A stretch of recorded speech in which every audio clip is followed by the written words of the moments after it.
calmen un poquito. Hoy no vamos a tomar la lección, tomaremos la siguiente semana las 2 lecciones que van digamos, a incluir los 2 otros capítulos, hemisferio y corteza. Hoy vamos a avanzar hasta donde podamos. ¿Ok? Vamos a hacer sistema ventricular, ya lo hemos venido nosotros repasando desde que hicimos la introducción, desde que hemos visto la parte de neurología también, hemos mencionado el sistema ventricular, ¿no?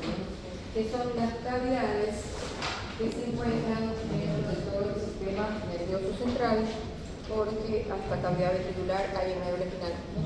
Marcador. ¿Alguien tiene marcador para pasar? Estas cavidades van a estar constituidas de la siguiente manera. Estas cavidades están pasadas por el pequeño, lo mismo cuando vimos las células del sistema nervioso central, la neurología, ¿verdad? Y van a estar constituidos así: 2 ventrículos laterales, un tercer ventrículo y entre paréntesis, y un cuarto ventrículo. ¿Ya? A su vez, estos ventrículos se van a comunicar porque ellos van a contener un elemento que es muy importante, que es lo que vamos a también hablar el día de hoy, que es el líquido cefalorraquídeo y sus funciones. Entonces, porque contienen en su interior plexos coroideos. Y uno de las estructuras que contiene mayormente plexos coroideos son estas 2 estructuras, los ventrículos laterales. ¿Ok? Es la que más produce líquido cefalorraquídeo. Por otro lado, entonces, vamos a ver que todo este sistema, porque es un sistema realmente de conexión, están conectados uno con otro. Entonces, estos sistemas, los ventrículos laterales, que están uno a cada lado, cada uno de los hemisferios, se van a comunicar con el tercer ventrículo a través de ¿quién? ¿A través de quién? De los agujeros interventriculares o de mono. Cualquiera de los 2 nombres están bien.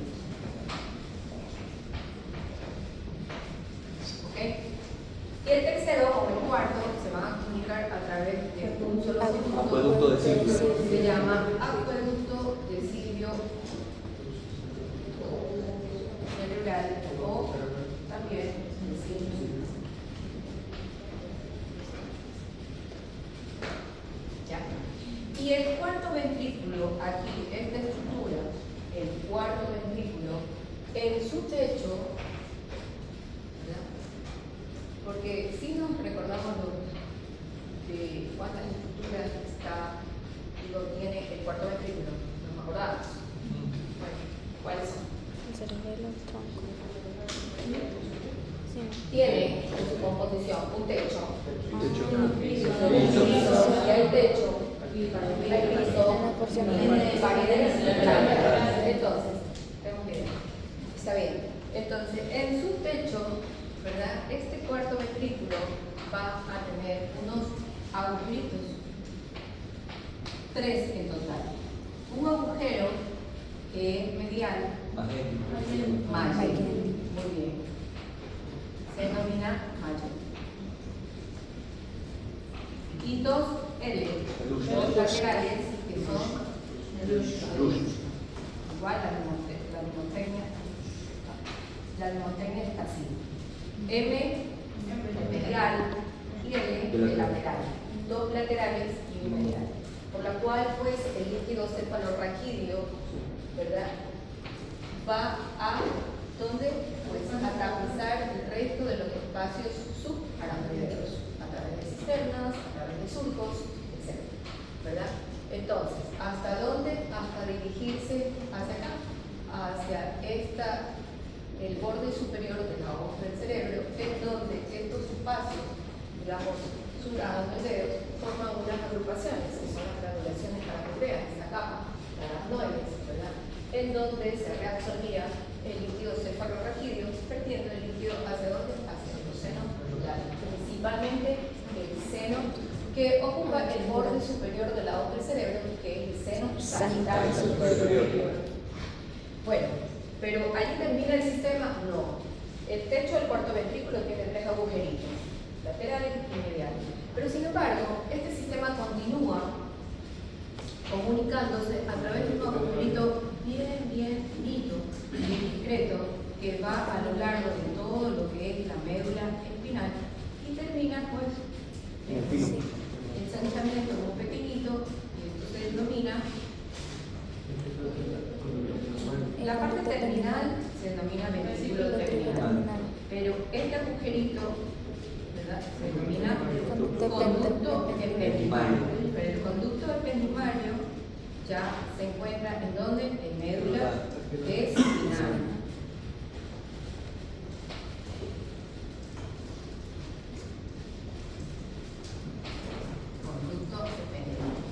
Muy bien.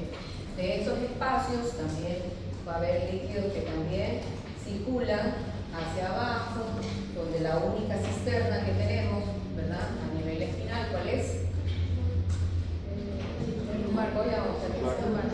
La cisterna lumbar. Circula, este líquido siempre va a tener que llegar hacia la parte superior, que circula por todos lados, hacia la parte superior, y donde se realiza la reabsorción. Pues bien, entonces ahí tenemos todo el ventrículo, el sistema ventricular, ¿verdad? Pero además vamos a hablar de cada una de estas partes del sistema ventricular. Y aquí vamos a encontrar que estos ventrículos laterales van también a dividirse en otras partes, ¿ya? Estos ventrículos laterales.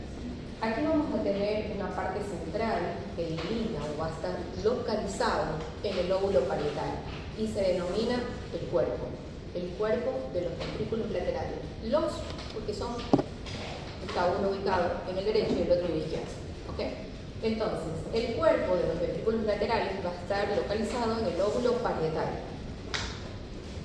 De este cuerpo hay una extensión redondeada, grande, prominente, hacia la parte anterior, que se ubica en el lóbulo frontal y se denomina pues cuerno anterior o asta frontal del ventrículo lateral, cuerno o asta, anterior o frontal.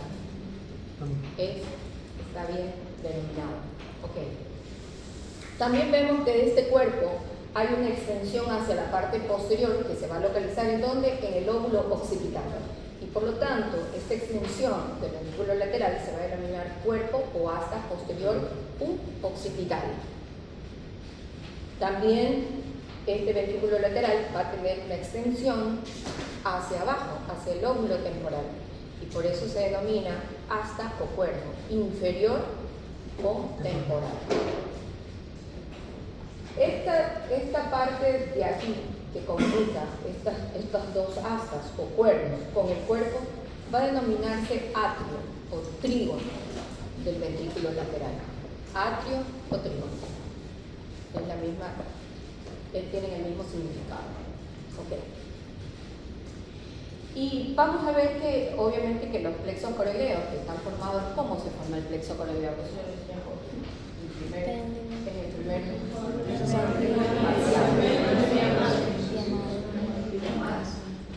a ver, vamos, uno solo. ¿Cómo está formado Miller el plexo coroideo? Por las células ependimarias, vasos sanguíneos y la llama. Muy bien, células ependimarias más vasos sanguíneos y la pía madre. Esos son los componentes de los plexos coroideos. Bueno, y todos estos elementos que cuelgan, van a colgar y van a estar aquí en estos ventrículos laterales. Entonces, la mayor producción de líquido suprarrápido se obtiene de esos ventrículos laterales. No obstante, también vamos a encontrar plexos coroideos en el techo del tercer ventrículo, como también en la parte, digamos, inferior del techo del cuarto ventrículo. También en esta expansión del sistema ventricular van a haber plexos coroideos. No va a haber plexos coroideos en las partes que comunican en los acueductos, en los conductos. Allí no hay plexos coroideos. ¿Ok? Pues bien, Vamos a encontrar también, ¿verdad?, que aquí, este ventrículo lateral va a ver en su estructura, cuando se es disecado, un agujerito en su parte central. Y ese agujero corresponde a la comunicación que tienen los dos tálamos. ¿Ya? Esa conexión intertalámica. Una fibra de sustancia blanca que pasan de un lado a otro lado, comunicándose, aferrándose, ¿sí?, agarrándose los dos tálamos. Y atraviesan el tercer ventrículo, por eso tiene esa apariencia siempre vamos a encontrar ustedes un agujero. Pero ese agujero tiene su explicación y ya se lo dice. Entonces, una situación que también tenemos que ver son los límites de ese tercer ventrículo. Entonces, para lo cual, para hablar del límite del tercer ventrículo, así como nosotros nos aprendimos los límites del cuarto ventrículo. ¿Cuáles son los límites del cuarto ventrículo? Llegas. No. Para el suelo. Para el suelo. El techo tiene el velo malar superior y ¿El inferior? ¿Qué más? El piso de la mano elongada tiene el trígono lupuloso, el bajo, tiene el área vestibular, el óvex y Estudiamos, ya lo tenemos mencionado claramente. Entonces vamos a ver los límites de ese tercer ventrículo. El tercer ventrículo se van a dirigir ustedes a su texto, abran ustedes su libro, ¿verdad? Creo que está en la página, no me acuerdo si es 258 o 325, no estoy de acuerdo a la edición, ¿verdad? Creo que es 358 o 252, no sé, una cosa así. Nos vamos al capítulo de encéfalos. El capítulo que tenían ustedes.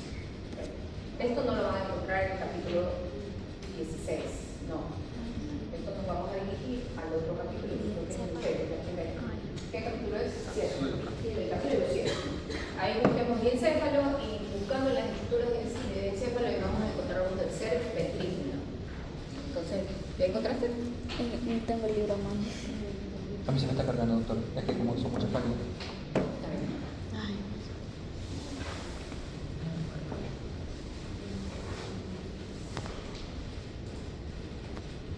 Está conformado por qué estructura de cuerpo. ¿Qué dice ahí?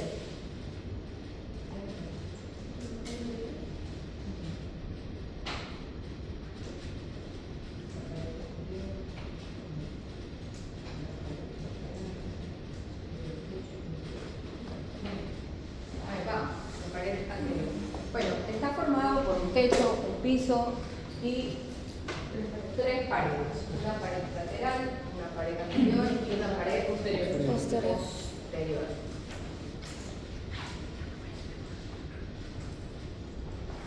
Bien, entonces, vamos a ver una pared, creo que la primera parte dice pared anterior. Sí, la primera parte, pared anterior. Está formada por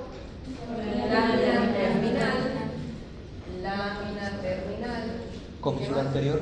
y comisura anterior. Anterior. Muy bien. ¿Qué más sigue ahí? Pared posterior. Lateral. Pared lateral. Esta es la pared lateral. La pared lateral está formada por Superficie medial del tálamo y el hipotálamo. hipotálamo. Ambas estructuras van a estar separadas por un surco. El surco El hipotálamo. del hipotálamo. Pared lateral. ¿Qué más sigue? Pared posterior. Ya. La pared posterior, anterior y posterior. La pared posterior va a estar formada por el agujero el acueducto cerebral, el orificio del acueducto cerebral. ¿Qué más? Comisura posterior. Comisura posterior, Cuerpo pineal. el receso del cuerpo pineal, ¿sí? Esta forma de obrez que le hacen acá. Y la comisura venular. Y la comisura avenular. Esto y el agujero. 4 testículos. 2 pared anterior, 2 estructuras lateral, 4 posterior. Y nos vamos al techo. El techo va a estar formada por El plexo coroideo. El plexo coroideo. Antena coroidea. Tela que es la que recubre, la tela coroidea. ¿Qué más? Y el pilar anterior del fornix también. El pilar anterior del fornix. Pilar anterior del fornix. Agujero interventricular. ¿Qué más? Cuerpo calloso que está más arriba. Y Agujero interior. el septum, ¿no? Septum pellucid. Ya. Muy bien. ¿Qué más? Si estamos viendo, ¿no? Muy bien. El piso. El piso está formado por este elemento amarillito que ustedes ven aquí, que es ¿Qué has dado? el segundo par craneal. Pero aquí forma esta estructura que se denomina un entrecruzamiento y que se denomina el quiasma óptico. Este es un corte sagital. Va a continuar por una estructura que se denomina la eminencia. ¿Qué más? Eminencia media. ¿Ah? Infundíbulo, que es el tallito. Es el tallo del cual cuelga la glándula hipófisis. Este es el infundíbulo. ¿Qué más? Hipófisis que da El tuber. El tuber cinerum es toda esta estructura de aquí. Todo esto se llama tuber cinerum. ¿Qué más? Cuerpos mamilares. Los cuerpos mamilares. Todo esto es parte del hipotálamo. Cuerpo mamilar. ¿Qué más? Troncos cerebrales. A ver, díganlo que dice La bien. hipófisis está unida al infundíbulo. Ya, pues lo que yo acabé de explicar. Los pedúnculos cerebrales. Los pedúnculos cerebrales. Pedúnculos cerebrales. Acuérdense que el pedúnculo cerebral es la parte anterior del pecho y es el céfalo. No son pedúnculos cerebelosos, son pedúnculos cerebrales. Entonces, yo voy nombrando una estructura y ustedes me la van indicando. Ok, ¿qué estructuras son estas? comisura de La comisura aventular. ¿Qué más? cuerpo pineal. La comisura y esto. De la volúpula Pared posterior. Pared posterior. Vamos a nombrar saltos. Los elementos de la pared anterior, que es el líquido cefalorraquídeo. El líquido cefalorraquídeo mayormente se va a formar dentro de esas cavidades ventriculares del sistema ventricular y ya dijimos de esos plexos coroideos de los ventrículos laterales, ¿verdad? También va a tener una mínima, origen a nivel extraventricular. ¿En dónde van a estar localizados esta secreción de líquido cefalorraquídeo? En la superficie vial, en la premal, los espacios extracelulares también cerebrales y el espacio perineural. ¿A qué ritmo? ¿Cuál es el ritmo de formación? ¿Cómo se forman? ¿Cuánto secretan estos plexos coroideos? Por minuto, pues aproximadamente 0,5 o 0,35 mililitros por minuto. Que esto nos daría un volumen aproximado de 15 a 20 mililitros por hora, dándonos un total de 500 mililitros por hora. Pero resulta que este sistema ventricular solo tiene una capacidad de 150 mililitros. ¿Qué sucede con esos 500 mililitros de producción diaria? Perfecto. Se reabsorbe en las granulaciones aracnoideas. Ese sistema ventricular, desde los ventrículos laterales hasta el conducto ependimario, no tiene una capacidad más de 150 mililitros. Los 350 mililitros extras se reabsorben allí, en esas granulaciones que mayormente se encuentran en el seno sagital superior, porque van a ser reabsorbidos y lo que se reabsorbió va a ser eliminado por los senos durales. Ese seno dural. No existe, es un conducto muy finito y yo diría que en los conductos no hay esos conductos. Muy bien, vamos a hablar un poquito de las funciones del líquido cefalorraquídeo. Las funciones que, cumple este líquido cefalorraquídeo son muy importantes. Y una de las funciones no sumamente importante que ustedes al menos tienen que recordarlas, es que funciona como un amortiguador, protegiendo pues al sistema nervioso central de traumatismos. Y no solamente traumatismo, estamos hablando de los golpes, incluso pues de los movimientos que nosotros hacemos, ¿verdad? Con nuestra cabecita. Entonces, esos movimientos también, si no tuviéramos líquido cefalorraquídeo, pues no sé qué tipo de especie realmente fuéramos, ¿no? Con muchas lesiones, que no hubiésemos llegado a las condiciones que estamos actualmente. El líquido cefalorraquídeo, como dije, pues tiene una gravedad distinta, por lo cual le permite que ese peso de 1500 gramos que tienen estos hemisferios cerebrales, pues floten, disminuya ese peso y por lo tanto disminuye también los impactos hacia la bóveda craneal.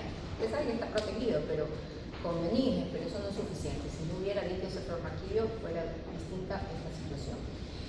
También le proporciona, pues, le da estabilidad mecánica, apoyo para el cerebro, sirve como reserva y también ayuda para la regulación de los contenidos del cráneo, es vital para que el sistema nervioso central se nutra, elimine también los metabolitos de desecho, de ese metabolismo, ¿verdad? Ya vamos a ver cómo, y sirve como vía de secreciones tanto pineales como hipoficiarias también para llegar a la hipófisis, ¿no? O sea, secreciones hipotalámicas realmente a través de la hipófisis pineales. Vamos a ver también de qué se trata este líquido cefalorraquídeo, cuál es la composición o las características macro y micro de este líquido. Y aquí lo que podemos decir que el líquido cefalorraquídeo, por hacer una comparación, se parece al agua, ¿verdad? Al agua sale de nuestro llave, al agua embotellada, así. Es un líquido que se dice que es como un cristal de roca, porque el agua, porque al fin y al cabo nace de allí, ¿no? Nace de las rocas. Entonces, por lo tanto, pues le da un aspecto claro e incoloro. Cuando nosotros mandamos o revisamos microscópicamente cuál es el contenido de este líquido, nos damos cuenta que tiene algunos solutos, algunas composiciones, de los cuales quiero que se graben tres cosas muy importantes en su contenido. Uno, que son proteínas, glucosa y células. Siempre nosotros vamos a manejar esos parámetros cuando nosotros evaluamos un líquido cefalorraquídeo. ¿Cómo está el contagio de células? ¿Cuántas células? ¿Cuál fue la glucosa? ¿Y cuánto de proteínas dio ese líquido cefalorraquídeo? Eso es vital. Eso es muy importante que nosotros lo manejamos. Y cuando nosotros lo podemos manejar, podemos apreciar es sabiendo cuál es la composición normal. No vamos a aprender lo patológico. Sabiendo lo normal, podemos distinguir de lo que no está bien. ¿Okay? Entonces, vamos a nombrar, pues, cuál es esta composición realmente de proteínas. Y en el líquido cefalorraquídeo, pues, se espera un máximo, un estimado hasta de 45 miligramos de proteínas. ¿Ya? La cantidad de células es, algunos dicen 3, pero hasta 5 células se puede esperar, ¿verdad?, del líquido cefalorraquídeo, y que la mayoría tengan estas características, que sean linfocitos, para considerar líquido normal. La mayoría son linfocitos. Y la cantidad de glucosa. Esta cantidad de glucosa también es vital saberla. Y la cantidad de glucosa aproximadamente, para poder sacar un aproximado, debemos de estimar de que se trata en el líquido cefalorraquídeo va a existir la mitad, la cantidad, la media de la sangre. Esto es el líquido cefalorraquídeo. La mitad de lo que existe en sangre. ¿Okay? Y más o menos el aproximado va a ser de 50 a 85 miligramos. Lo patológico va a ser la siguiente composición: unas proteínas aumentadas, una glucosa disminuida y un contagio de células también incrementado. Es lo que mayormente nosotros vamos a ver en los líquidos cefalorraquídeos. Proteínas, glucosa y aumento de células. Esto es importante saber, la glucosa en sangre. ¿Por qué? Porque si se trata de un paciente diabético, nosotros no vamos a esperar que el líquido cefalorraquídeo tenga esos valores si está descontrolado. ¿Okay? O que podemos encontrar en lo siguiente: si entra un paciente diabético descompensado, nosotros estamos sospechando que tiene un proceso infeccioso y encontramos, ¿verdad?, en sangre aproximadamente, por decir, 230 de glucosa en sangre. ¿Cuánto aproximadamente normalmente podríamos encontrar en líquido cefalorraquídeo? Aproximadamente 110 miligramos. Pero no encontramos 110, sino vamos a encontrar 40.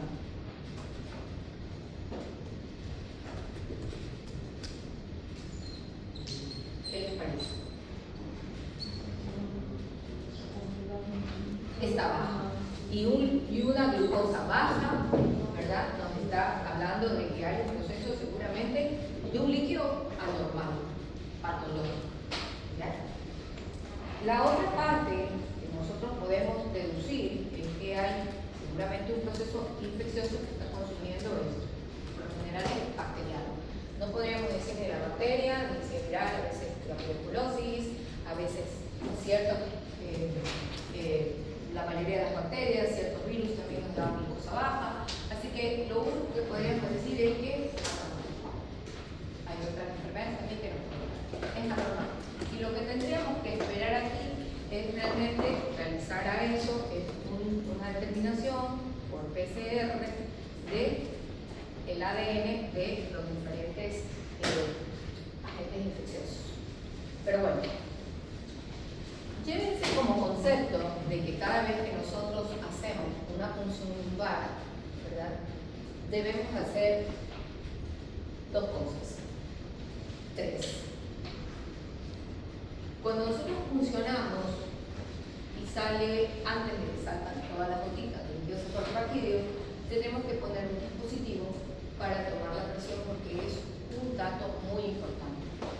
Esto no es un dato de un líquido lineal, trabaja porque circula, realmente funciona así, porque circula no solamente por los cilios del epéndimo, sino también por la presión del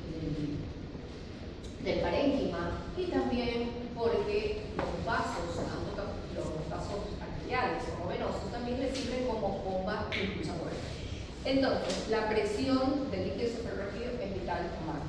Y un paciente que por lo general se hace punciones lumbares en el cúbito lateral va a tener esta presión de 60 a 150 milímetros de agua, con lo que es igual a 6 a 15 o 15 centímetros de agua. Esto es milímetros y esto es centímetros de agua. ¿Ya? Número 1. Número 2, cuando ya hayamos hecho esto, ¿verdad?, ¿está alta o está baja? Porque puede haber hipotensión también liporal o del líquido cefalorraquídeo, o puede haber hipertensión intrarrenal, que es lo más común, y por lo tanto esas medidas van a estar mucho más alteradas. Segundo paso que tenemos que hacer es ver las características macroscópicas. Un líquido anormal ya no viene cristal de roca, aunque a veces las infecciones virales no podemos mucho realmente valorar eso. Pero lo abrupto puede ser que venga hemorrágico, puede ser que venga un poco turbio o un poco realmente diferente al agua. E incluso si tenemos dudas, podemos decirle a nuestro asistente que nos lleve un poquito de líquido cefalorraquídeo que no esté estéril, ¿verdad?, agua, y podemos hacer unas comparaciones. ¿Verdad? Tercer paso, esto lo hace el laboratorio, esto no lo hacen ustedes, esto es laboratorio, mandan la muestra, ¿verdad?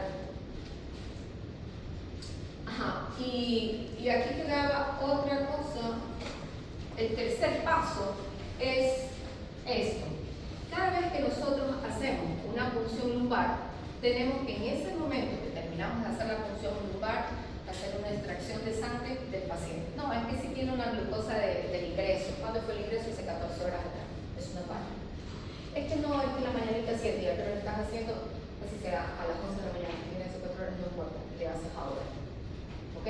Siempre tienen que enviar ustedes una muestra de sangre para poder hacer esta evaluación de la glucosa. ¿Qué está pasando? Puede ser que el diabético le haya bajado, tenga una hipoglucemia, ¿cómo vamos a catalogar eso? Entonces, eso sí es bastante importante saber. Eso no lo dice el libro. Bueno, muy bien.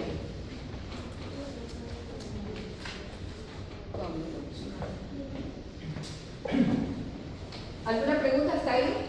Esto es solamente un ejemplo, no es para que se aprendan todas estas cifras, sino que se aprendan esto. En el paciente VIH, es el único caso, ninguno comprometido, y entre ellos el VIH, es donde se acepta un valor de células igual o menor de 10 células. ¿Ya? En los otros, los inmunocompetentes, no. Puede ser más de 5 células. Ok, hay algunos aspectos, hasta un infarto cerebral, un paciente con epilepsia no puede alterar el número de células, segurísimo, pero no nos va a alterar las proteínas, ni nos va a alterar la glucosa.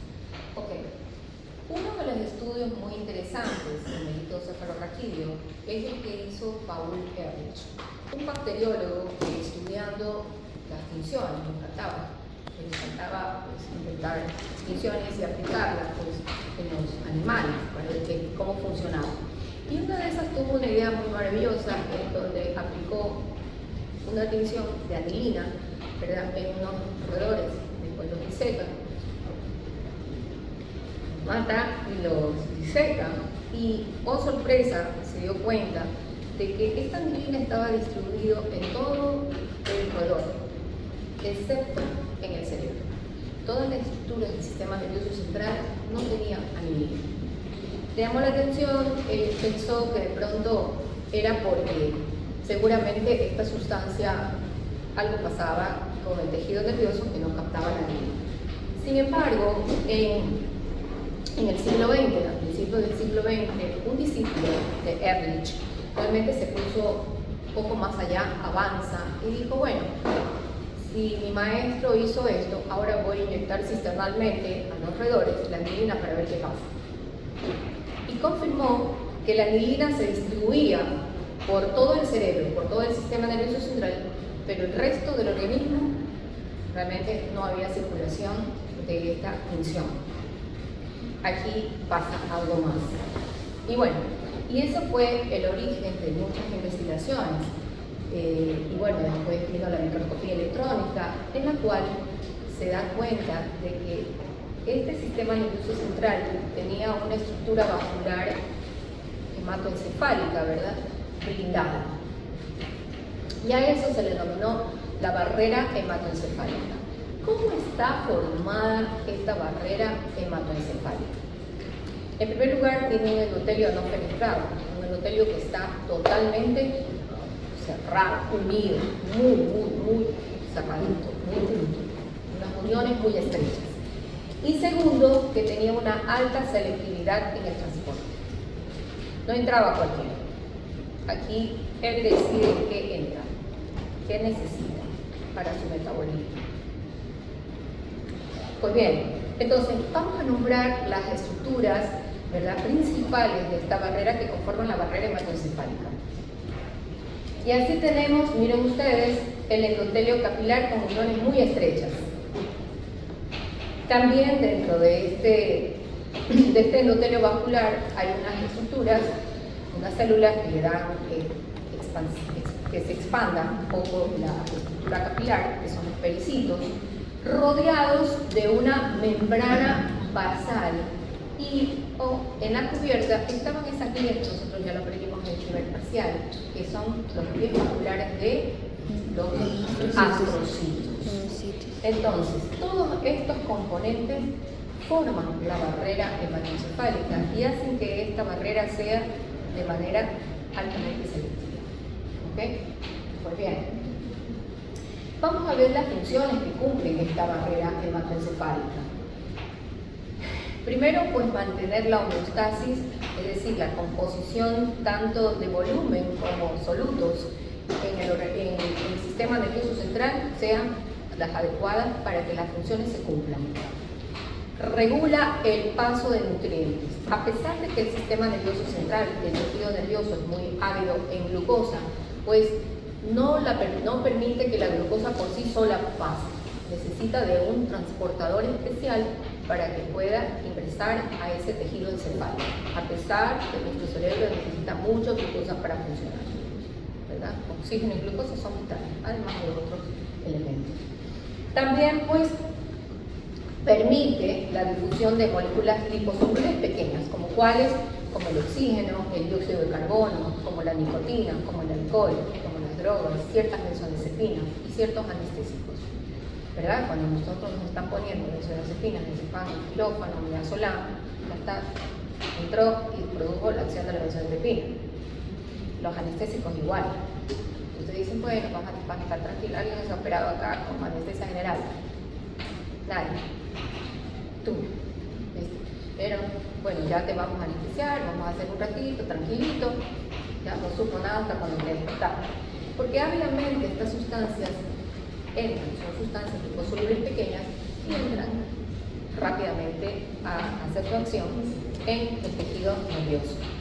Bueno, también tienen, digamos, sus exclusiones y por lo tanto restringen el paso de proteínas grandes, de células inmunes y también de toxinas.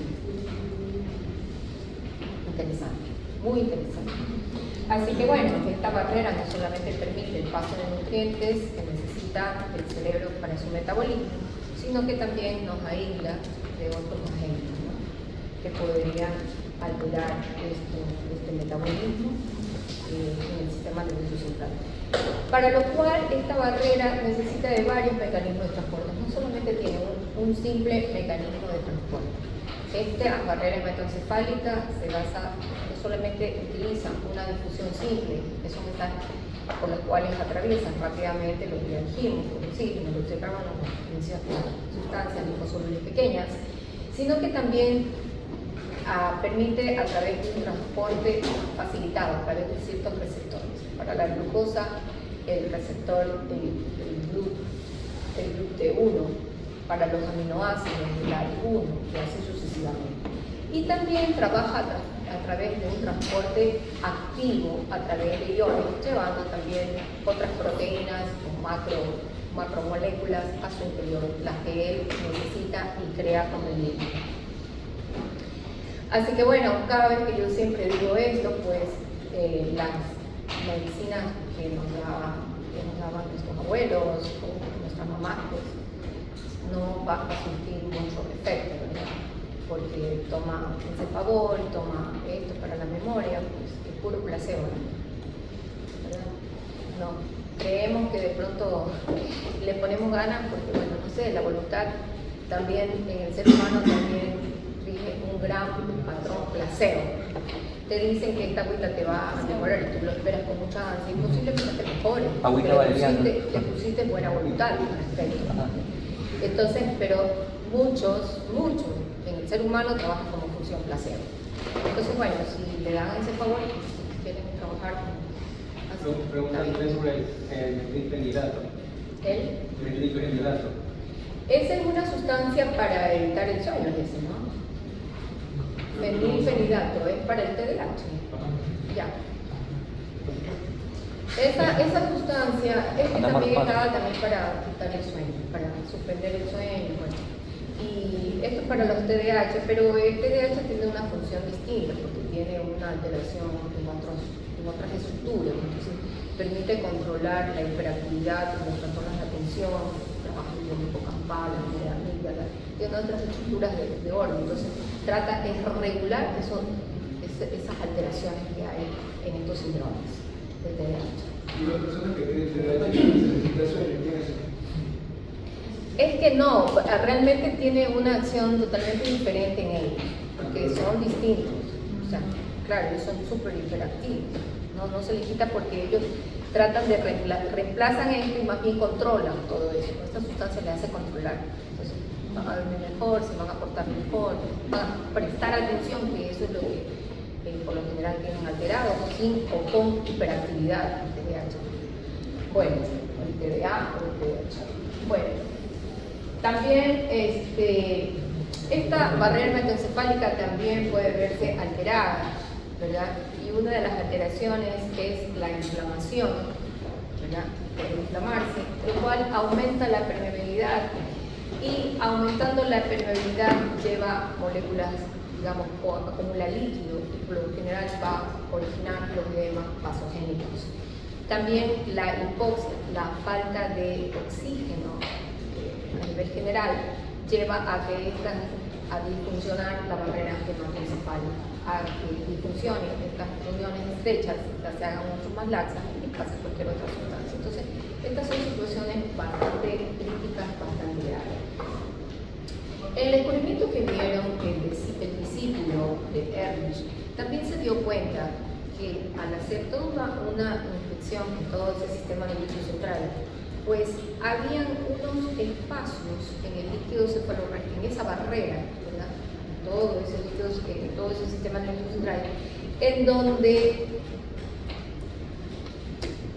no tenían mucha captación de la anilina. Me llamó también la atención, pero bueno, después cuando llegó la microscopía electrónica y nos descubre esta situación que era muy diferente a los vasos capilares. El sistema nervioso central tiene unos capilares muy distintos a los otros capilares de nuestra economía, en su cuerpo, ¿verdad? Es especial. Esta estructura es especial para el sistema nervioso central, no la podemos comparar con otras estructuras, ¿verdad?, de nuestro cuerpo, otros sistemas u otros órganos. Se dio cuenta que también habían ciertos espacios en donde no estaba tan marcada la anilina, no había captado tanta anilina. Y bueno, y claro, que eso era real, lo que él había visto, pero él no lo podía entender y no lo podía explicar hasta que años más tarde se descubre que esta barrera, mejor dicho, habían unos órganos que no tenían barrera hematoencefálica, y estos son los órganos circunventriculares, ¿ya? ¿Por qué se les denomina órganos circunventriculares? Nada más ni nada menos, suena un poquito medio engorrosa la frase, rara porque las escuchamos por primera vez, ¿verdad? Nada más, ¿por qué? Porque rodean a los sistemas ventriculares, al tercer ventrículo y al cuarto ventrículo.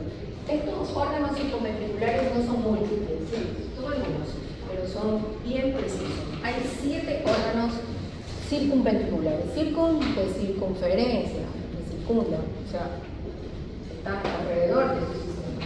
Y ventriculares, están alrededor del ventrículo. Entonces, vamos a tener 7 órganos circunventriculares en donde carecen de barrera hematoencefálica. Pero esta carencia realmente es muy importante porque permite al cerebro esto, que responda realmente de manera eficaz, eficiente, oportuna, ¿verdad?, a los cambios del medio químico del resto del cuerpo y que pueda secretar algunos neuropéptidos moduladores en el torrente sanguíneo. Entonces, hay 6 órganos circunventriculares ubicados alrededor del tercer ventrículo y hay un solo órgano circunventricular localizado en el cuarto ventrículo. En total son 7 órganos, por eso son tan difíciles de aprenderse. ¿Podría repetir lo de neuropéptida? ¿Podría repetir lo que está relacionado con neuropéptida? Neuropéptidos moduladores para que puedan realmente y empezar la función. Ya vamos a conocer también el hipotálamo, que es una estructura poderosísima, súper pequeña, pero muy poderosa, porque allí se hacen muchas cosas en nuestro sistema muy fuerte, importantísimos. Entonces, ¿cuáles son estos órganos circunventriculares? Tenemos aquí el órgano vasculoso de esta lámina que ya vimos que forma parte de la pared anterior del tercer ventrículo, de la lámina terminal. Por debajo del fornix tenemos el órgano subfornical. También vamos a encontrar la glándula pineal, que es una estructura, un órgano circunventricular, no tiene barrera hematoencefálica. Esto significa que no tiene barrera hematoencefálica. También el órgano subcomisural, nos vamos por acá, por la parte del piso tiene dos estructuras que están en la pared posterior, una estructura que está en el techo, una estructura en la pared exterior con órganos y dos órganos que están en el piso. ¿Cuáles son? La eminencia media, que se encuentra allí formando parte de ese infundíbulo, el tallito que une el hipotálamo con la hipófisis, y la neurohipófisis, que es la parte nerviosa de la glándula, la parte posterior. La parte posterior de esa glándula que se llama hipófisis. No tiene barrera hematoencefálica. Y muy bien, y la séptima estructura, el séptimo órgano circunventricular es el área postrema. El área postrema no sé si se mencionó cuando se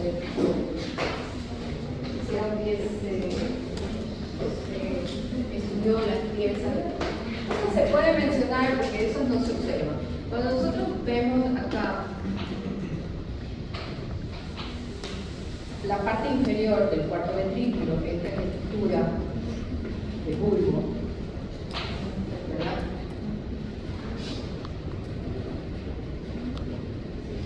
Vamos a encontrar aquí, a cada lado, en la parte final, el vértice de esta porción inferior del cuarto ventrículo, vamos a encontrar aquí, en esta parte lateral, va a ser un poco están localizados estas áreas postremas, que es muy importante la de estos órganos circunventriculares. Entonces, acordémonos que son 7 estructuras que tienen esa denominación, 6 en el tercer ventrículo y 1 en el cuarto ventrículo.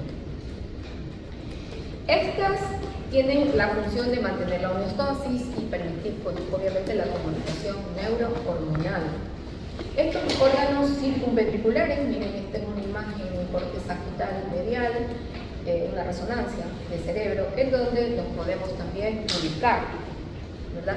Ahí encontramos, esto es la hipófisis, la eminencia media, el órgano vasculoso de la lámina terminal, el órgano subcortical, la glándula pineal, el órgano subcomisurial y el área postrema.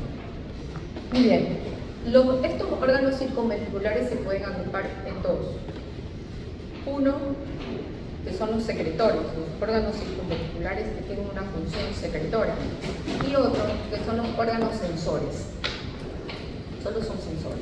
Entonces, vamos a ver estos grupos, la clasificación de estos órganos en órganos sensoriales o sensores que detectan cambios en sangre de electrocefalorraquídeo, que son 3.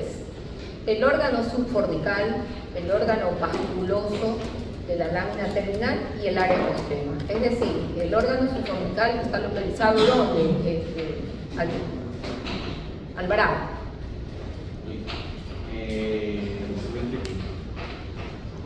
¿Sí? ¿Qué más? En el techo del tercer ventrículo. El órgano vasculoso de la lámina Montalbán, de la lámina terminal, ¿dónde está ubicado? ¿Qué parte del tercer ventrículo? La pared anterior, perfecto. ¿Y el área postrema, Cisa Lima? En el cuarto ventrículo. Cuarto ventrículo, muy bien. Entonces acordémonos que esos 3 son órganos sensoriales, miren ustedes, cada uno tiene una función en particular. Y el otro grupo, los 3 siguientes, pues son órganos secretores, liberan hormonas a la circulación, liberan neuropéptidos para que las funciones del cuerpo humano se cumplan. Entonces, tenemos a la eminencia media. ¿Dónde está ubicada la eminencia media, Morales? ¿En qué parte del ventrículo? El centro. En el cuarto. La eminencia media no existe en el cuerpo. En el piso del tercer ventrículo. Muy bien. La neurohipófisis. ¿Sabes?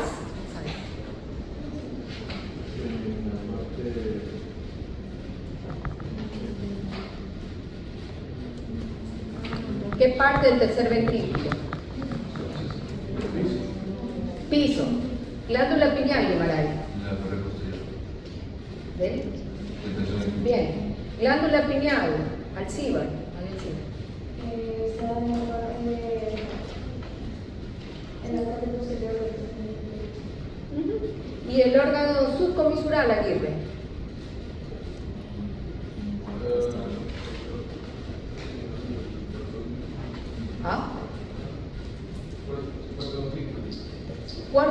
ventrículo no es. Tercer ventrículo, pared posterior. No. ¿Dónde está Jara? Jara eres tú, ¿no? Dale.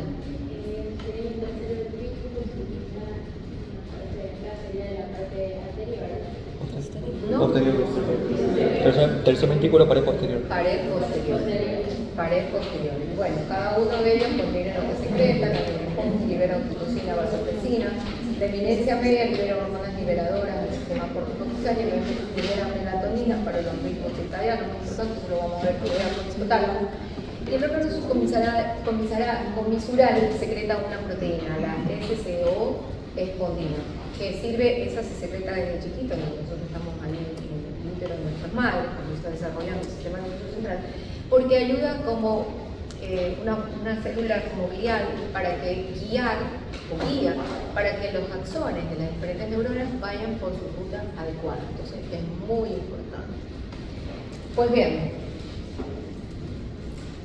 también existe otra barrera. Hasta ahí estamos, ¿no? Sí. ¿Alguna pregunta? La barrera hematorraquídea. La barrera hematorraquídea, como su nombre lo dice, entre sangre y plexos coroideos. Por supuesto, se va a localizar en los plexos coroideos, donde se produce el líquido cefalorraquídeo. ¿Cómo está formado? Por capilares, los capilares fenestrados, ¿verdad? Fenestraciones, pero las fenestraciones no son amplias, son bastante también, son cerrados. No son uniones muy estrechas como la hematoencefálica. Sangre, tejido cerebral. Esta sangre, plexos coroideos, sí son fenestrados, pero son cerrados, no son abiertos. Ya. Segundo, pues tiene este epitelio ependimario, que está muy especializado y también está estrechamente, tiene unas uniones muy estrechas entre los epéndidos. Y además de eso, pues tiene esta membrana basal. Entonces, está formada, ya lo dijimos, por un epitelio, por capilares, el endotelio, células endoteliales con fenestraciones, fenestrado cerrado, con una membrana basal, y un epéndimo que tiene unas uniones muy especializadas, que son unas uniones muy estrechas. Entonces, así está formada la barrera hematorraquídea. La disfunción de la barrera hematorraquídea pues, nos puede originar, por ejemplo, infecciones como la invasión de ciertas infecciones herpéticas, por ejemplo, ¿verdad? Irrumpen la barrera hematorraquídea y pueden ingresar realmente a nuestro sistema nervioso central. Entonces, bueno, también la diferencia entre estas dos barreras es que la primera, la última, la hematorraquídea, controla el paso de sustancias hacia dónde, hacia el líquido cefalorraquídeo. Y la primera que vimos, la barrera hematoencefálica, pues regula el paso hacia el tejido cerebral, el tejido encefalorraquídeo. Muy bien. ¿Cuál es la relevancia clínica de la barrera hematoencefálica? ¿Por qué el cerebro necesita una barrera especial frente a la sangre? Pues bien, por los edemas, por la presencia de edema cerebral vasogénico. Se puede formar un edema cerebral vasogénico cuando se produce la ruptura de esta barrera hematoencefálica, ¿verdad? Pasan proteínas y agua al parénquima y el parénquima se hincha, se edematiza. Se produce el edema cerebral, que puede ser crucial. Un espacio más allá no tolera el tejido nervioso. Todo está fríamente calculado, como dice. Se va por ahí una tira en los canales nacionales. ¿Quién decía eso? ¿Qué programa? Es espíritu, creo que sí. Bueno, infecciones del sistema nervioso central, por ejemplo. En las meningitis va a existir aumento de la permeabilidad, con lo cual pues vamos a encontrar muchos leucocitos en el líquido cefalorraquídeo. También farmacológicamente pues existe pues algunos fármacos tienen mucha dificultad para entrar a la barrera hematoencefálica, pero por eso es que las dosis para tejido cerebral se las indican, son megadosis. porque dosis convencional surten efecto en cualquier, digamos, proceso infeccioso por el otro lado, en el sistema nervioso central, pues acá no lo hacen por esa barrera hematoencefálica, entonces tenemos que duplicar dosis, ¿verdad?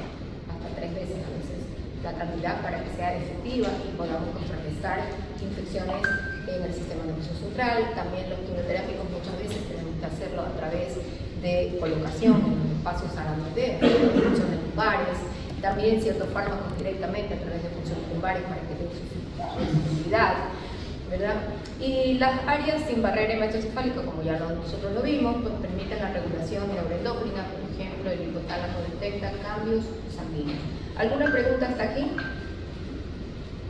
Estamos.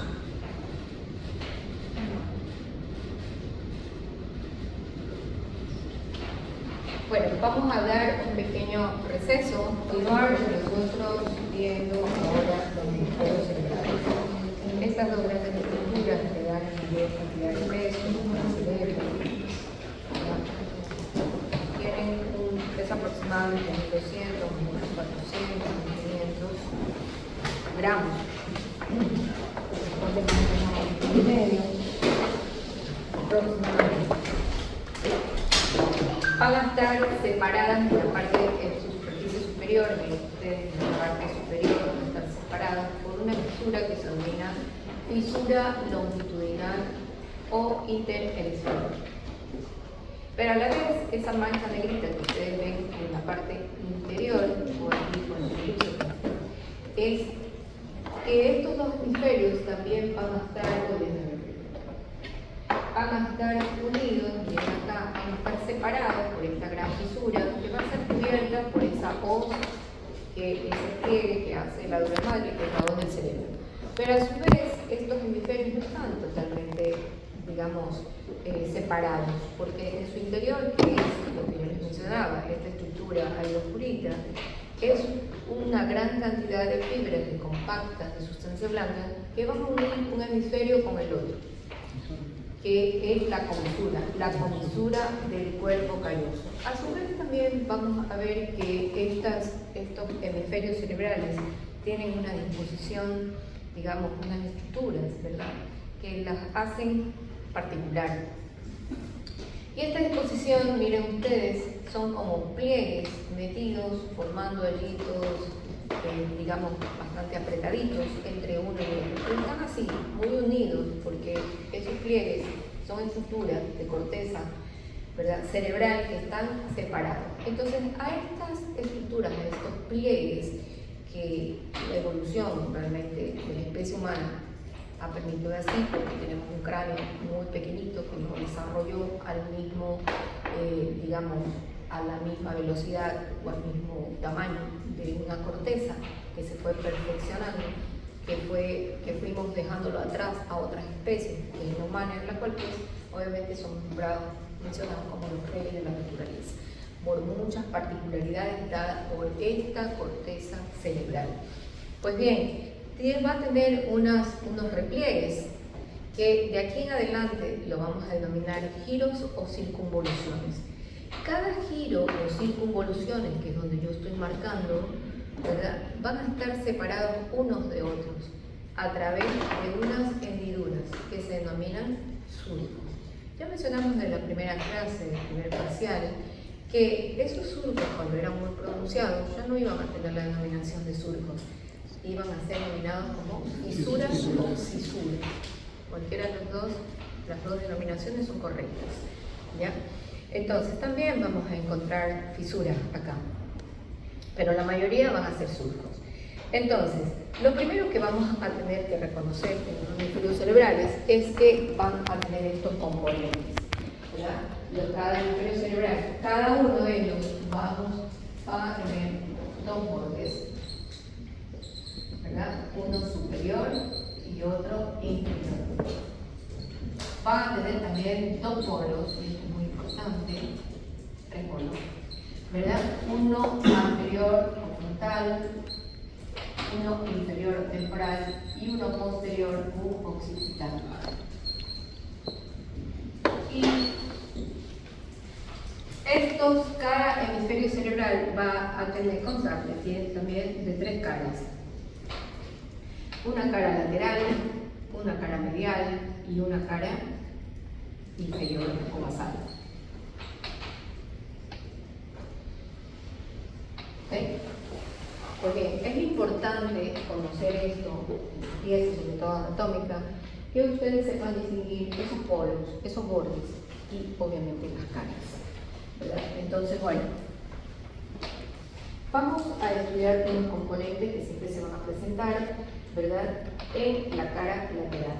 La cara lateral, que es una cara convexa, ¿verdad? No es cóncava, es convexa, es delgadita, es una convexa, ¿verdad? Regular, convexa.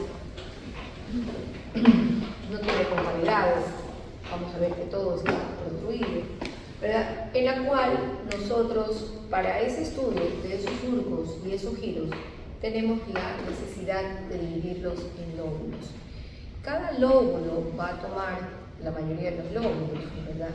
Van a tomar el nombre, pues, de la, digamos, de la bóveda craneana en la cual ellos subyacen, ¿no? Pues bien. Entonces, para determinar esos lóbulos y por lo tanto estudiar ese determinado número de surcos y de giros, que es la mejor división que se hace, necesitamos también de reconocer algunas estructuras, de poner límites también a esas, de dónde a dónde se extienden esos lóbulos, cuáles son esos lóbulos. ¿Okay? Entonces eso es lo que vamos a hacer. Y uno de los surcos que es constante, siempre va a estar, nunca nos va a fallar, es este surco. El surco que nace incluso pues unos milímetros de la cara medial y se dirige, atraviesa el borde superior. Este es el borde superior. Esto de acá es el borde inferior. El borde superior es más regular, el borde inferior, miren ustedes las inflexiones que tiene, es bastante irregular. Ok. Se dirige hacia la parte anterior. ¿Cómo sabemos que este es el polo anterior? Porque es un polo grueso, redondeado, grande. El polo posterior es un polo fino. Y el polo inferior, que está dado aquí en el lóbulo temporal, es redondeado, más pequeño, y está en la parte inferior de los hemisferios cerebrales. Entonces, sigamos con este surco. Este surco, que es el surco central, pues les decía que nace de esta cara medial, y se dirige, atraviesa el borde superior y se dirige de atrás hacia adelante y de arriba hacia abajo. No se dirige de manera recta, tiene sus prominencias, sus desviaciones. Eso ya lo vamos a comprender por qué tiene así esta disposición. Pues bien, este surco, que se denomina el surco central, también conocido anteriormente por surco de Rolando, es importante para marcar aquí dos lóbulos. El lóbulo frontal, que se encuentra por delante de este surco, y el lóbulo parietal, que va a estar por detrás del surco. También hay otra fisura, no es un surco, más bien es una fisura porque es bastante profundo, es la fisura lateral o de cilio. Esta fisura lateral o de cilio se extiende desde el lóbulo acá anterior, que es el lóbulo frontal, hacia la parte del lóbulo parietal y forma parte también superior del límite del lóbulo temporal. Estas dos estructuras, estas dos hendiduras, nos sirven entonces para limitar bien claro 3 lóbulos, al menos en esta cara lateral. Surco central y fisura lateral son 2 hendiduras que se encuentran en cara lateral. Y así vamos a encontrar que en cada cara va a tener sus giros y sus surcos independientes. ¿Ya? Entonces, aquí ya podemos determinar 3 lóbulos. Un lóbulo frontal, que está por delante de ese surco central, un lóbulo parietal, que está por detrás, y un lóbulo temporal, que está por debajo de ese surco, de esa fisura lateral. ¡Wow! Pero ¿y ahora dónde termina y dónde está el lóbulo occipital? Pues bien, para esto están esas líneas punteadas, ¿verdad? Muy entrecortadas. ¿Y cómo obtenemos esto? Si están, a ver, ¿qué es esto? Perfecto. Nosotros vamos a marcar una línea, ¿verdad? En este borde inferior hay una escotadura, una insinuación profunda. que se denomina la escotadura o incisura preoccipital. Y vamos a determinar allí, ponemos allí nos sitiamos, ¿verdad? Y el otro punto, el extremo, para poder unir estos dos puntos, lo vamos a tomar de esta cara medial, ¿verdad? De este surco que existe en la parte posterior, en este polo occipital. Este surco que nace del surco del borde superior y se dirige hacia abajo, en la cara medial. Es el único surco que está allí puesto en esa dirección. Este es el surco parieto-occipital, entonces marcamos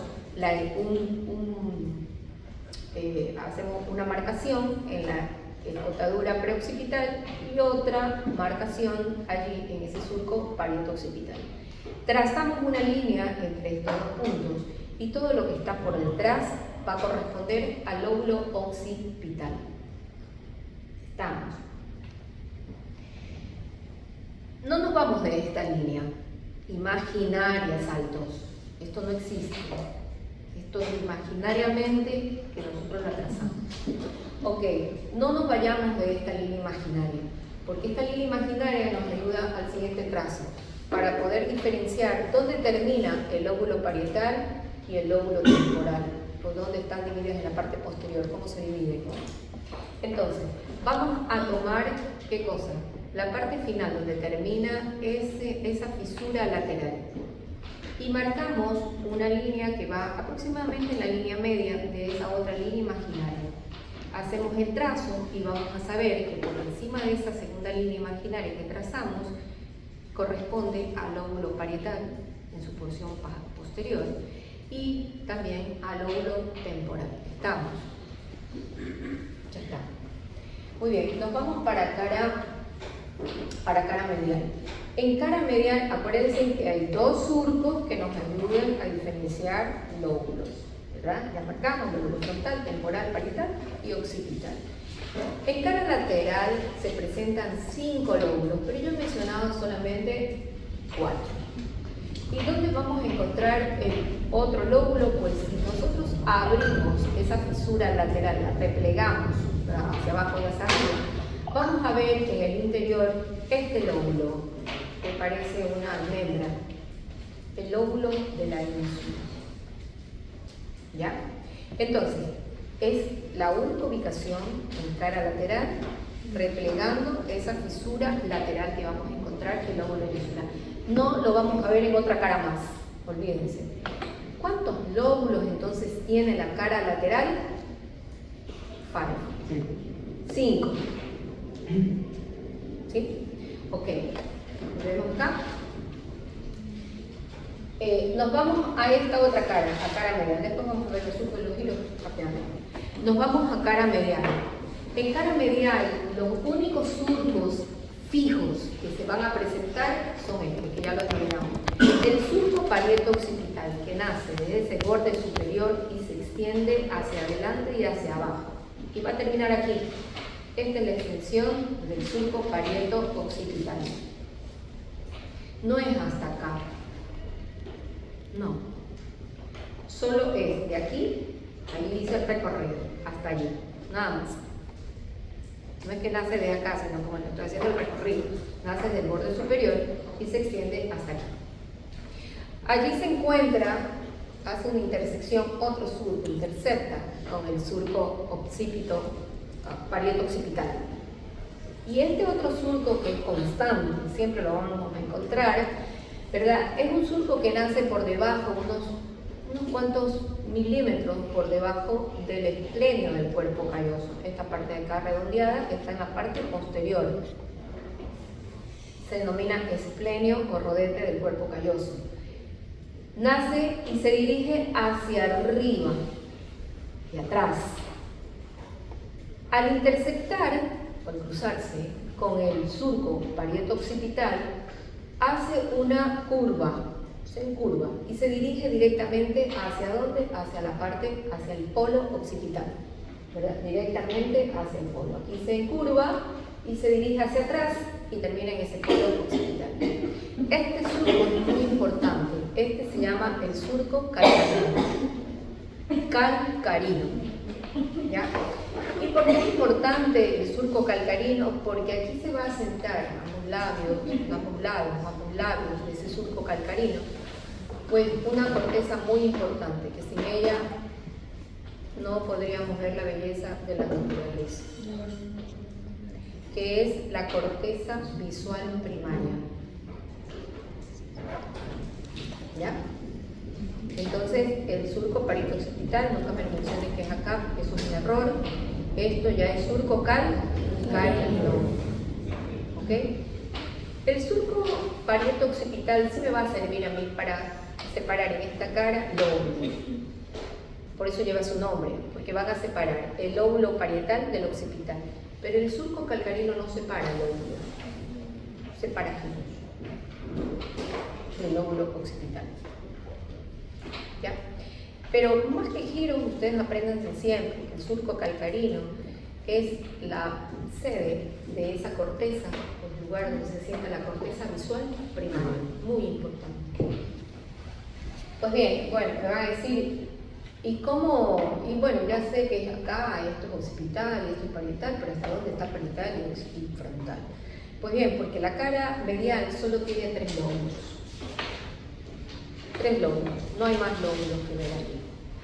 Entonces, vamos a crear también una línea imaginaria para poder dividir estos 2 lóbulos, frontal y parietal. Entonces, marcamos una línea imaginaria desde ese surco central que dije yo, que nace desde la cara medial, desde esta cara, que es una cara plana, totalmente planita, le pasan la mano y es plano, ¿verdad? Que tiene una estructura medial allí que a veces existe, a veces no hay en las piezas, que se denomina el cuerpo calloso, pero debemos de identificarla bien, porque es plana totalmente, aunque no tengamos el cuerpo calloso allí, debemos de identificarla. Y debemos saber que el polo anterior es esta parte anterior y el polo occipital es un polo afinado, y ya estamos, no nos importa si no tenemos el cuerpo calloso, tenemos que estar clarísimos en eso. Pues bien, entonces, tomamos una referencia, la primera referencia va a ser dónde está el surco central. Y vamos a trazar una línea directamente diagonal, ¿verdad? Perpendicular hacia abajo, no tan recta, sino un poco transversal, es diagonal, ¿verdad? ¿Hacia dónde? Hacia ese cuerpo calloso. Una vez hecho esto, sabemos que todo lo que está por detrás es lóbulo parietal y todo lo que está por delante va a ser lóbulo frontal. El fin de la historia.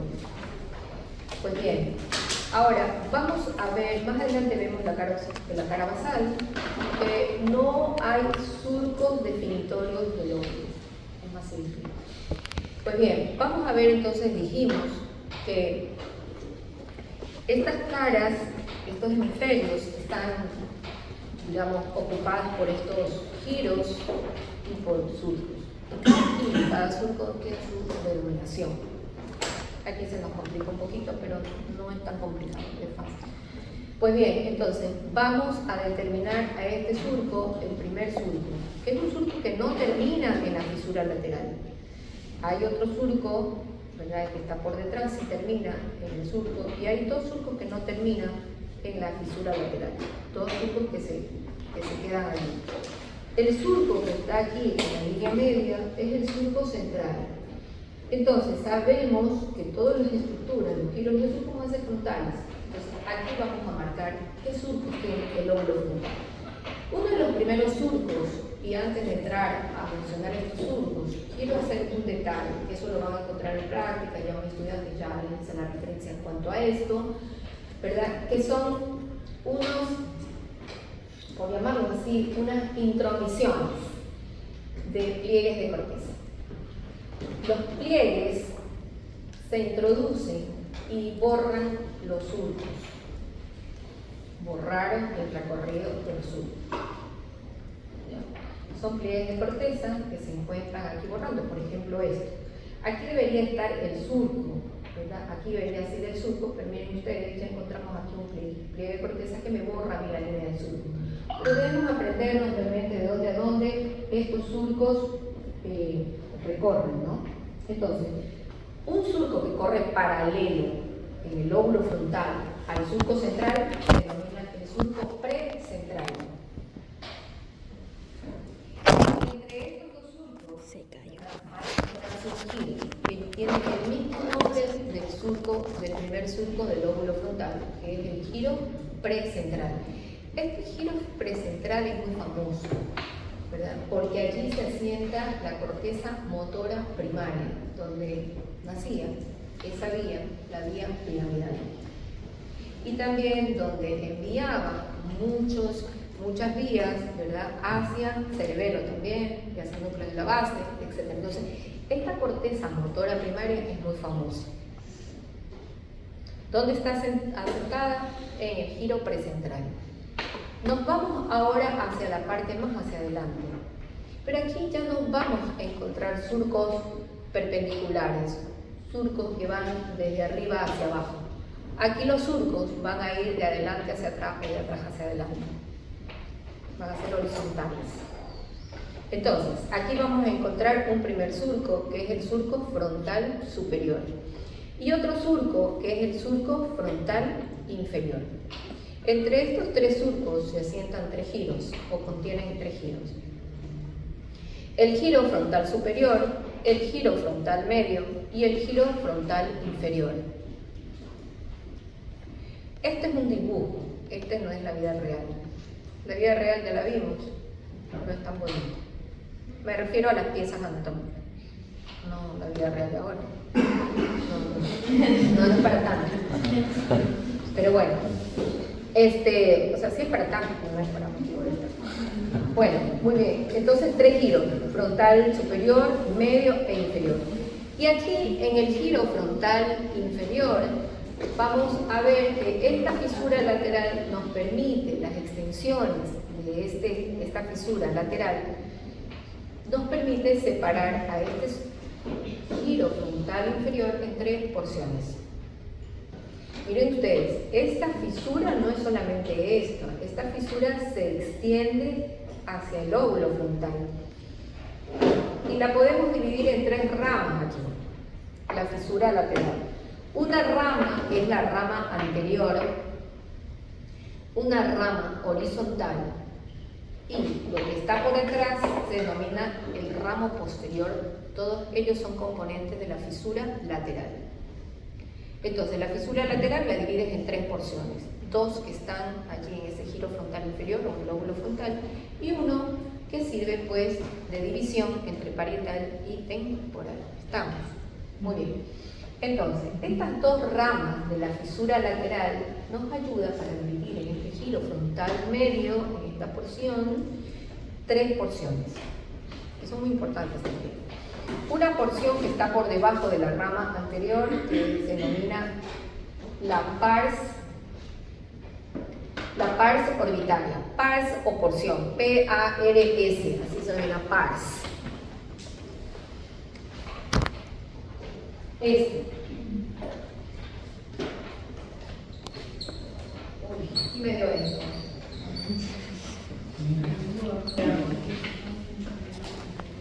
Las tres pars, ahí me mejor, ¿verdad? Sí. Ok. Las tres pars. Esa parte que está aquí la finita, el indicador, es la pars orbitaria.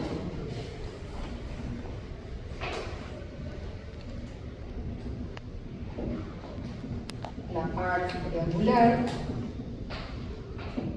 y tenemos una tercera pars, esta pars opercular. Les escribo porque a veces no se lo entendemos. Orbitaria, pars orbitaria, triangular y opercular.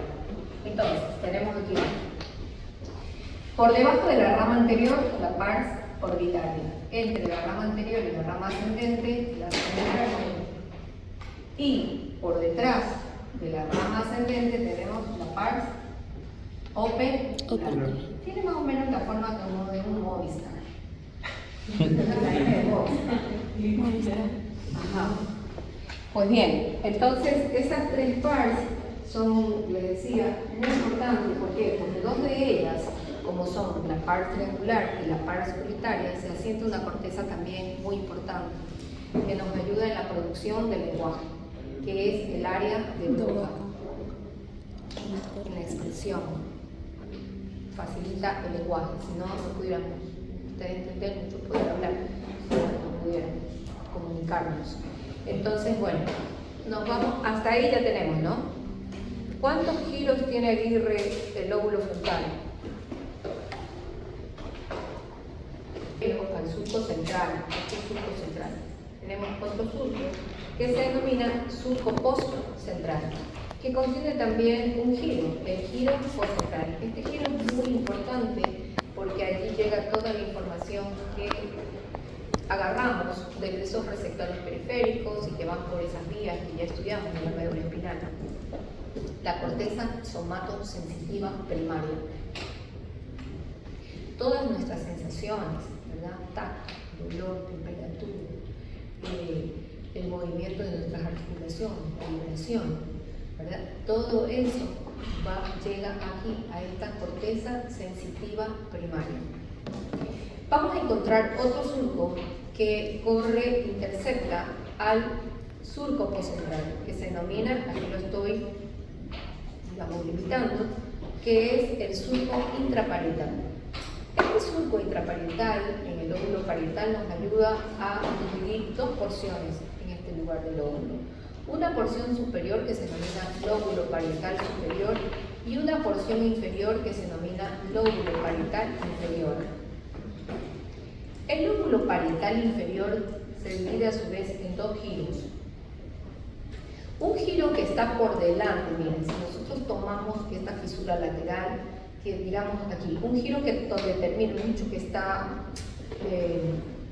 digamos, atrapando, por decirlo así, que está atrapando la parte final de la fisura lateral, que está rodeándola, que se denomina el giro supramarginal. Y una porción más hacia atrás, ¿verdad?, que se denomina acá el giro angular, que está por encima de este surco, el surco temporal superior. Estas dos áreas, no porque ustedes tengan más nombres y se confundan, no, porque son muy importantes estas áreas. ¿Para qué? Para nosotros comprender lo que hablamos, cómo nos comunicamos, el lenguaje. La comprensión del lenguaje parte de esas áreas. El lenguaje es una función característica de un hemisferio, el izquierdo.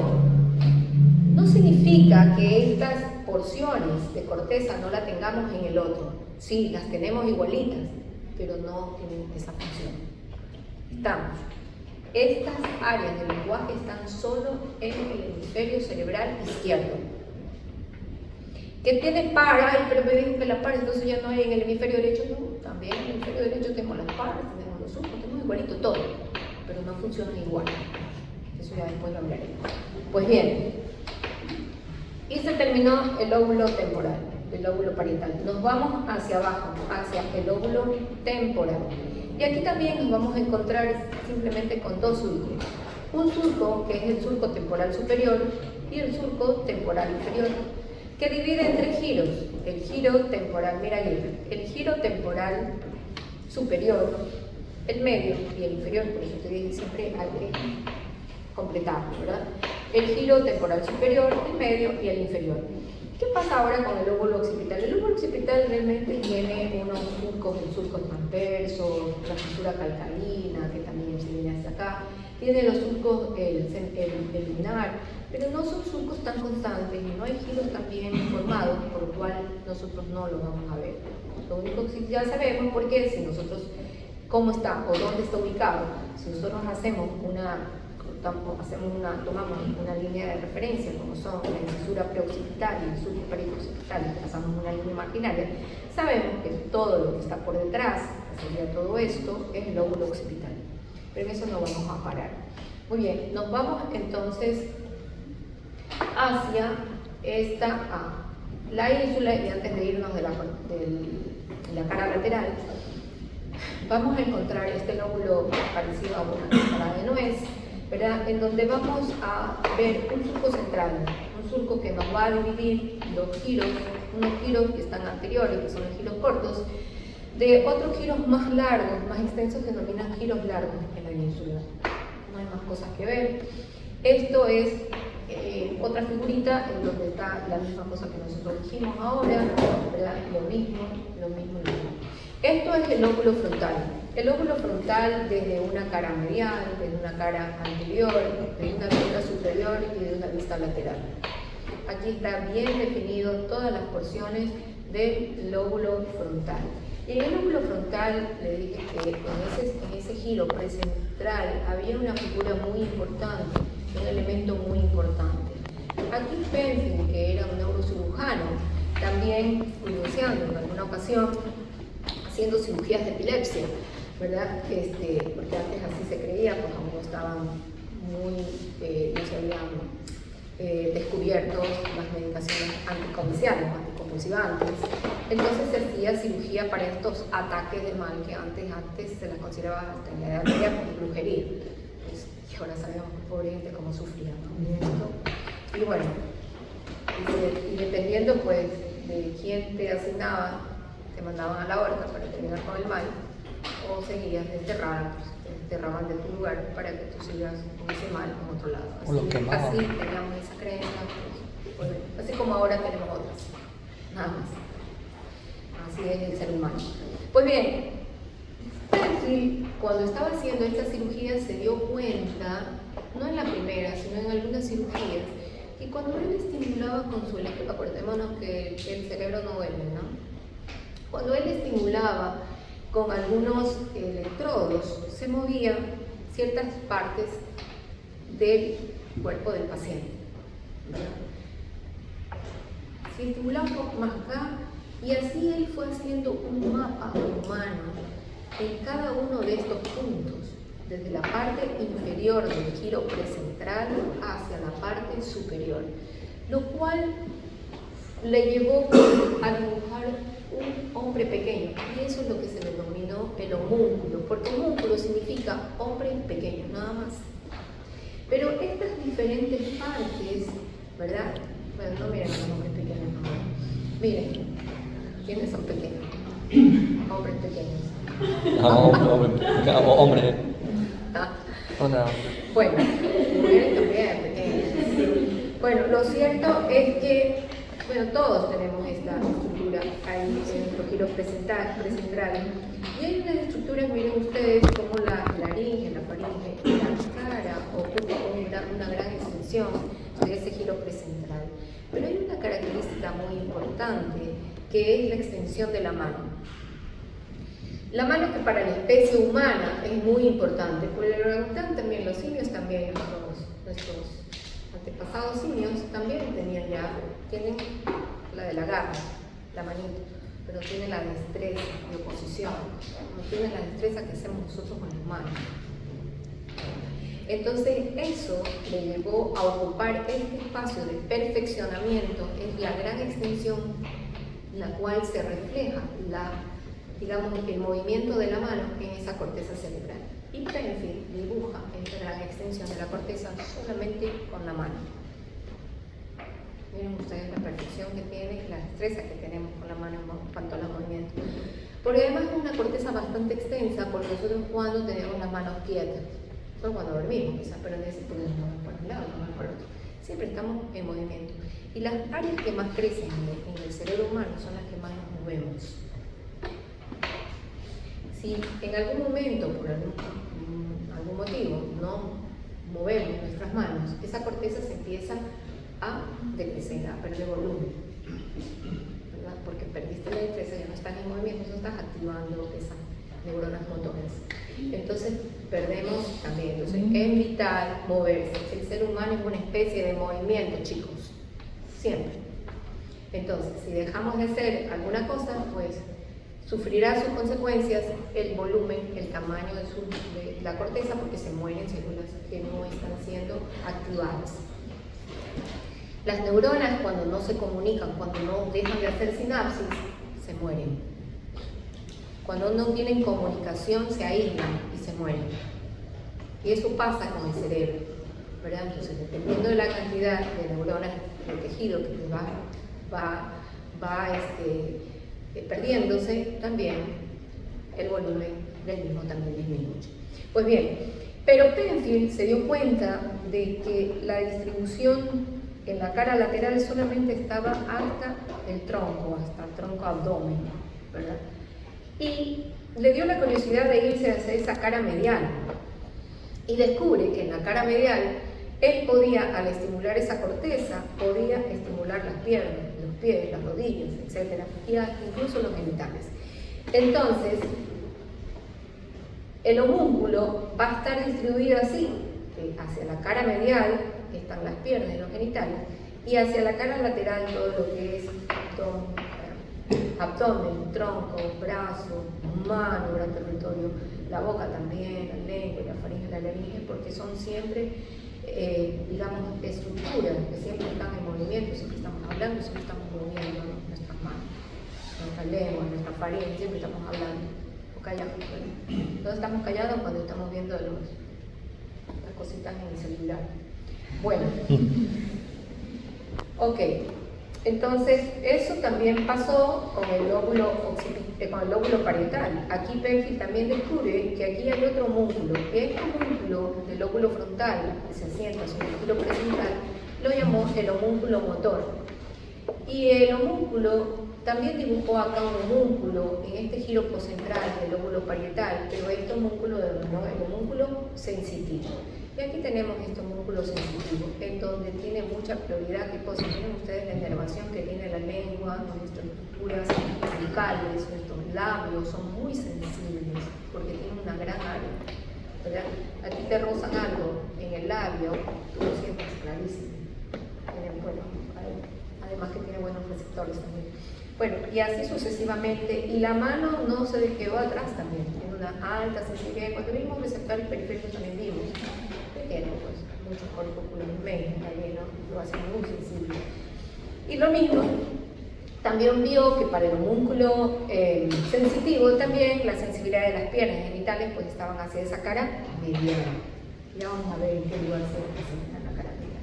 Pues bien, tenemos acá y nos vamos a esa cara medial, chicos. En la cara medial ya vimos nosotros las líneas imaginarias y los surcos que se presentan de manera constante para dividir en este lóbulo en cuántos, esta cara en cuántos lóbulos.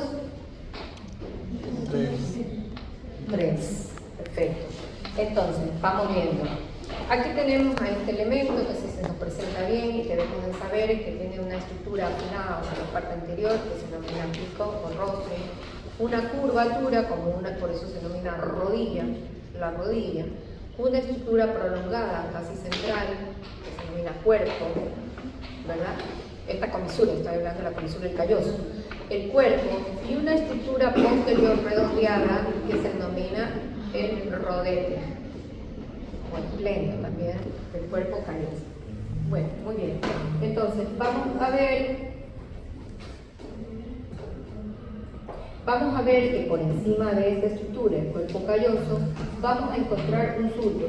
Ya estamos terminando. Sí, muy bien, de hecho.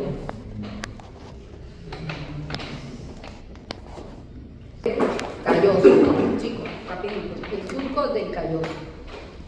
Más hacia arriba vamos a encontrar una estructura de tejido que es un giro, el giro del cíngulo. Este giro del cíngulo va a tener en su parte superior otro surco que va a tener el mismo nombre del giro, el surco del cíngulo. Este surco del cíngulo va a tener dos ramas, una rama que nace precompletamente más anterior y una rama posterior. Estas dos ramas van aquí a marcar un lobulillo que es donde se asienta ese homúnculo motor y ese homúnculo sensitivo. Porque este giro paracentral es el único giro que va a tener, se denomina así, paracentral, va a tener dos cortezas, motora y sensitiva. Es decir, va a estar formado también por dos lóbulos, el frontal y el parietal. Correcto. Entonces, todo lo que está por arriba del giro del cíngulo, ¿verdad? Y por delante de esta rama anterior del surco del cíngulo, se denominan giros frontales mediales. Giros frontales, porque están en el lóbulo frontal y porque están en la cara medial. Y porque son giros, no les puedo llamar surcos aquí, son giros. Ok, Nos vamos para la parte de atrás y aquí vamos a ver que entre esa rama posterior del surco del cíngulo y el surco parieto-occipital se va a formar un giro que va a tener la denominación de precuña, que corresponde al lóbulo parietal.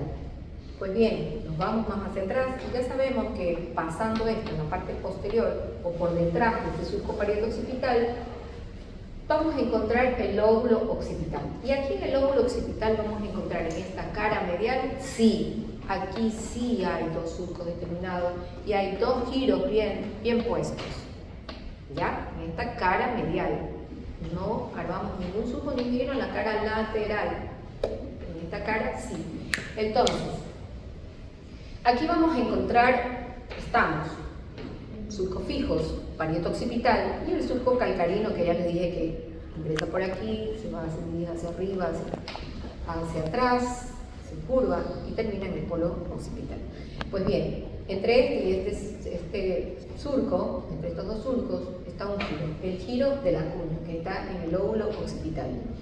Por debajo del giro de la cuña se encuentra un giro, miren, en forma rectangular, que se denomina el giro de la língula o giro lingual también, ¿verdad? Este tiene una forma cuadrada, una forma triangular y una forma rectangular.